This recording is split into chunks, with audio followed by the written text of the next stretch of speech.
Good morning and good evening YouTube, I'm back here with another video, and today we're gonna take a look at Liuli. I'm just gonna show you the Sunday boss completely, how I do it every Sunday, and I'm gonna walk you through everything I do and how to min-max this boss here. But before we start the video, it's very important for me to tell you one thing, and that is what you're seeing in this video here will only be possible if you have a 5-star Griffin. So if you don't have a 5-star Griffin, this video is probably not going to be too relevant for you, but I would still appreciate it if you want to watch it, and maybe you learn a thing or two, and maybe if you get the Griffin in the future at a 5-star, then you can apply this tactics here. Also, just a side note is that the Griffin pet at 5-star is actually still one of the best pets for PvE, because you can cheese so many PvE bosses with this mechanic here. But let me just show you what I'm gonna do here. So first of all, you can see I just did one on skip here, right? Let's just see our skip damage. So this is if I don't move any items, I don't do any min-maxing, I do one skip, I can do around 60 billion damage here, and you can actually see that I'm living until turn 21, which is what we want to do. So that's pretty good, right? But we want to min-max it a bit, so I'm going to show you exactly what I do every Sunday here. So basically, first of all, I check my spirit-based equipment. Do I have this attack thing here on my Griffin? I have, that is good. Then I want to make sure that I have a Stellar Radiance, a Crimson, and a Pupil on all 3 heroes. So basically, Apsara already have my Stellar, but I want to move my Pupil from my, the Cane onto my Nikileaf here. We want to have Nikileaf having the Pupil here for the Sunday boss, at least in my setup. And then I'm missing one Crimson Gem, so I'm gonna steal it from Noelle, because she is the one currently holding my main Crimson. And I'm gonna put it on to, who was it? 1 second.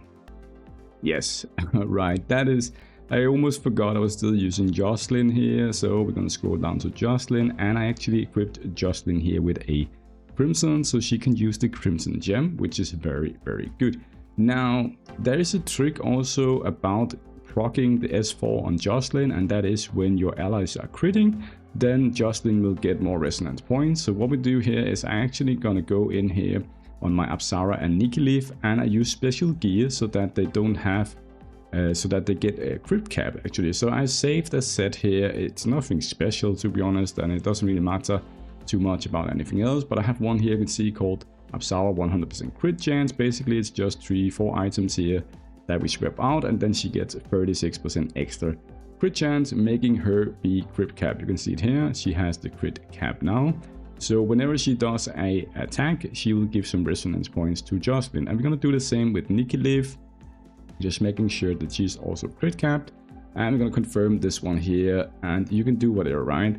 The speed got lower, but it doesn't really matter too much on this boss, to be honest. So the most important thing is that they are crit capped. Okay, they're crit capped here, blah blah blah. It's very good. Now let's just double check our gems here, and yes, everything is fine. Good. Now for echoes, what I want to do is I move the Murinjin echo to my Nikileaf. I'm gonna do like that.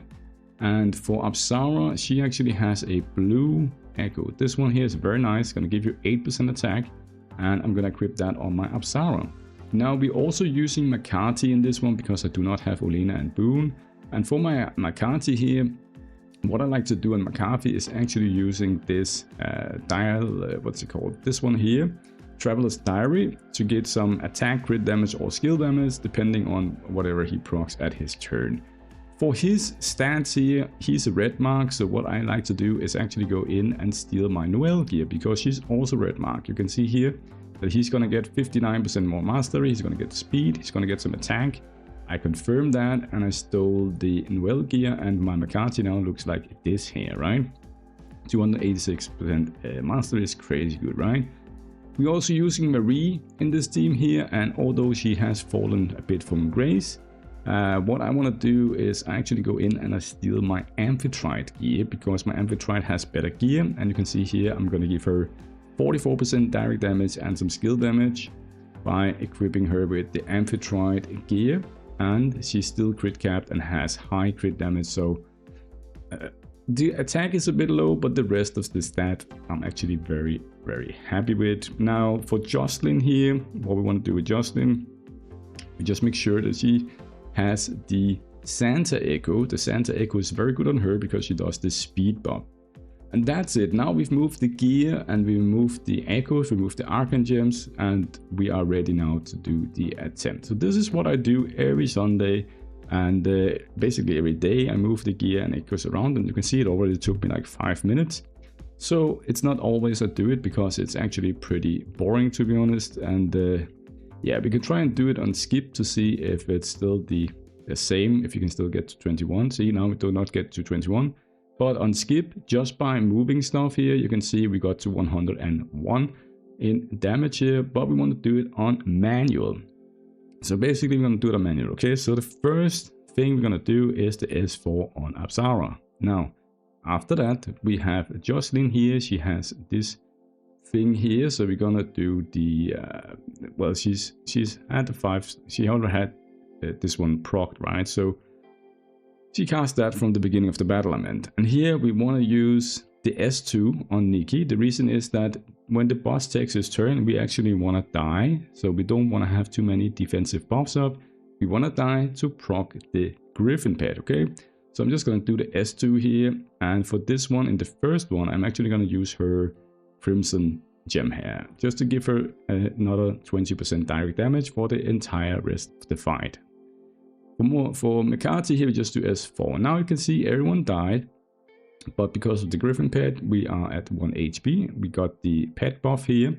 And what it also means is that now he has the pet debuff, so the next ability the boss does won't do anything, including not giving him extra layers of the buff thing. So that is how you get to 21 turns on this boss. Now for this one here, you can see this one has procced up. Now we can just do the Crimson thing here and then do this one here. And for this, I like to do the S2 actually as my second one, because she's also casting the Stellar from the beginning of the battle. We don't really need it, and we can maybe get more turn meter afterwards anyway, so it's not too important to do the Stellar right after. And now Nikki Leaf can use her this one here. Now it's fine to use the what's it called, Pupil, and now use this one here. And now we can use this, but, and this is very interesting. You can see here that when we do that, Marie won't have the double proc. But for some reason, and I can't remember, I can't explain why, Nikki Leaf actually gets a double turn here. So it's fine. It's perfect, right? Okay, so it's perfect. Now, she used her S4, and this is super juiced up and all of that. Now, what you want to avoid doing while doing this trick here is actually you don't want to override the big, you can see like this glowing S4 on Apsara. You don't want to override that. Okay, so just use all the other abilities, and it's only if you don't have any other choices, then you use the S4, but always try and do the S4 where it is like big and glowy, right? That is like the point of the video here, like this here. The funny thing is now the boss is almost taking his turn, so if I use this here, I think, let's see what happens. Let's see how much damage he takes. Yeah, okay, so he took some damage, like 3 million damage, right? It's not too much, but it's okay. Now we are turn 2, which means we don't want to be too defensive here. We need to die the next time the boss takes his turn. But basically this is just how to do it, right? So we can't use S4 here because we need to die, so we just use S2.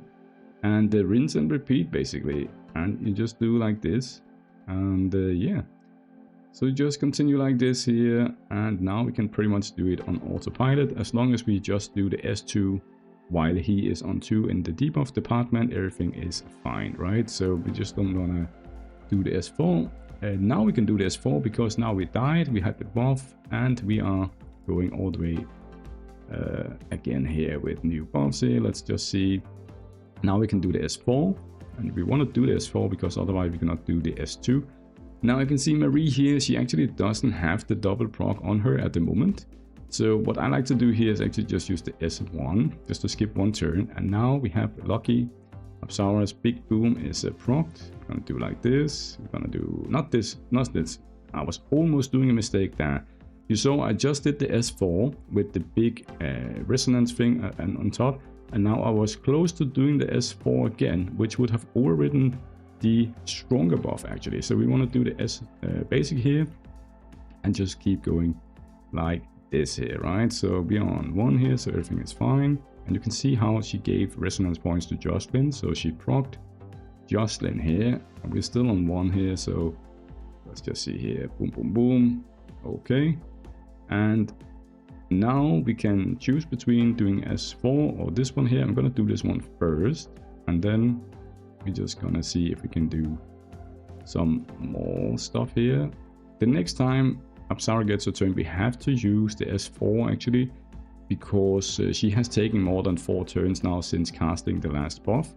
So we need everything here to kind of, well, have the momentum buff, right? We have to use this one now.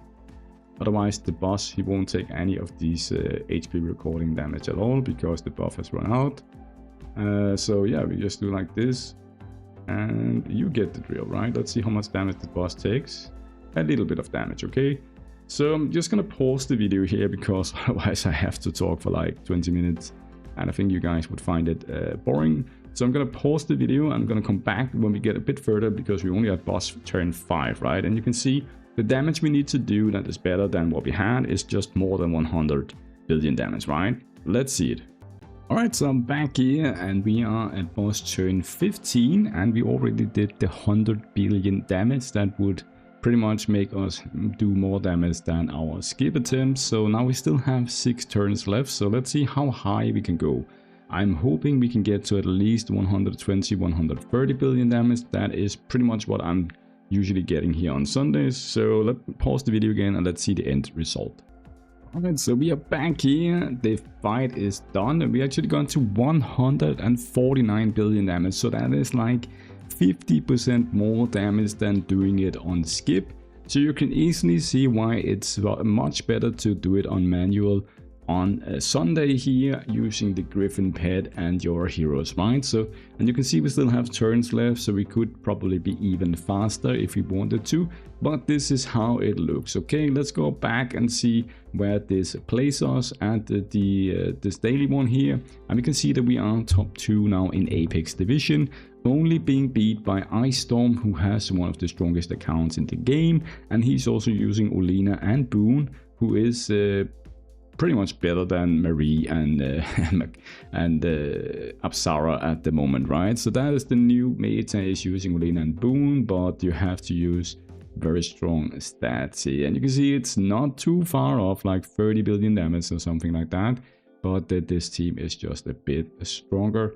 Alright guys, I hope you guys enjoyed this video here. Maybe you learned a trick or two. Leave a like and subscribe to my channel if you learned something, and have a nice day. Cheers. Bye.